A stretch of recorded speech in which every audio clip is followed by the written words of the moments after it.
Silicon ಸಿಟಿಯಲ್ಲಿ ಈ wheeling ಪುಂಡರ ಹಾವಳಿ ಮಾತ್ರ ಇನ್ನೂ ನಿಂತಿಲ್ಲ. ಬೆಂಗಳೂರು ಹೊಸೂರು ಹೈವೇಯಲ್ಲಿ ಡೆಡ್ಲಿ ವೀಲಿಂಗ್ ಅನ್ನ ಮಾಡಿದ್ದಾರೆ.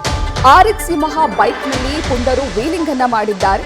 ವೀಲಿಂಗ್ ಹಾವಳಿಗೆ ಸದ್ಯ ಅಲ್ಲಿದ್ದಂತಹ ವಾಹನ ಸವಾರರು ಬೆಚ್ಚಿ ಬಿದ್ದಿದ್ದಾರೆ. ಮೊದಲೇ ಅದು ಬೆಂಗಳೂರು ಹೊಸೂರು ಹೈವೇ. ಆ ಹೈವೇಯಲ್ಲಿ ವಾಹನಗಳು ಸ್ಪೀಡ್ನಲ್ಲಿ ಚಲಿಸ್ತಾ ಇರುತ್ತೆ.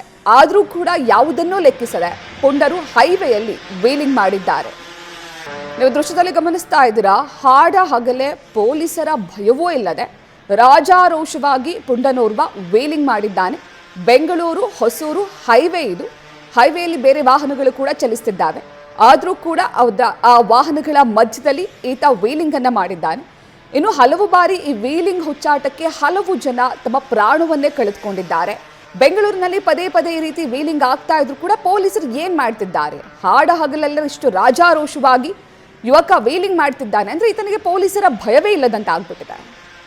ಇವಾಗ ಹೆಚ್ಚಿನ ಮಾಹಿತಿಯನ್ನ ನೀಡ್ತಾರೆ ನಮ್ಮ ಪ್ರತಿನಿಧಿ ಚಂದನ. ಅದು ಬೆಂಗಳೂರು ಹೊಸೂರು ಹೈವೇಯಲ್ಲಿ ವಾಹನ ಸಂಚಾರ ಜಾಸ್ತಿ ಇರುತ್ತೆ, ಜೊತೆಗೆ ಸ್ಪೀಡ್ನಲ್ಲೂ ಕೂಡ ವಾಹನಗಳು ಚಲಿಸ್ತಾ ಇರ್ತವೆ. ಆದ್ರೆ ಇದ್ಯಾವುದನ್ನೂ ಲೆಕ್ಕಿಸದೆ ಪೊಲೀಸರ ಭಯವೂ ಇಲ್ಲದೆ ಪುಂಡನೋರ್ವ ರಾಜಾರೋಷವಾಗಿ ವೀಲಿಂಗ್ ಮಾಡಿದ್ದಾನೆ. ಯಾವಾಗ ಆಗಿರೋದು ಪ್ರಕರಣ ಇದು ಚಂದನ?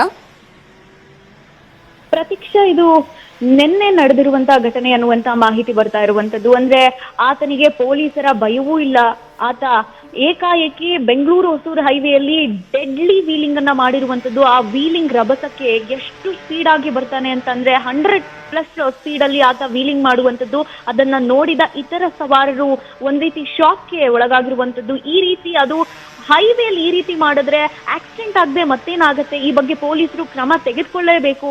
ವೀಲಿಂಗ್ ಆಡಿ ರಸ್ತೆಯಲ್ಲಿ ಹುಚ್ಚಾಟ ಆಡೋರಿಗೆ ಒಂದ್ ರೀತಿ ಪಾಠ ಕಲಿಸಬೇಕು ಅಂತ ಸಾರ್ವಜನಿಕರು ಒತ್ತಾಯ ಮಾಡ್ತಾ ಇರುವಂತದ್ದು. ಸದ್ಯ ಈ ಒಂದು ವಿಡಿಯೋ ಸೋಷಿಯಲ್ ಮೀಡಿಯಾದಲ್ಲಿ ವೈರಲ್ ಆಗ್ತಾ ಇದ್ದು, ಪೊಲೀಸರು ಕ್ರಮ ಕೈಗೊಳ್ಳಬೇಕು ಅನ್ನುವಂತಹ ಒಂದು ಆಗ್ರಹವನ್ನ ಸಾರ್ವಜನಿಕರು ವ್ಯಕ್ತಪಡಿಸ್ತಾ ಇರುವಂತದ್ದು. Pratiksha, thank you Chandana ಡೀಟೇಲ್ಸ್ಗೆ.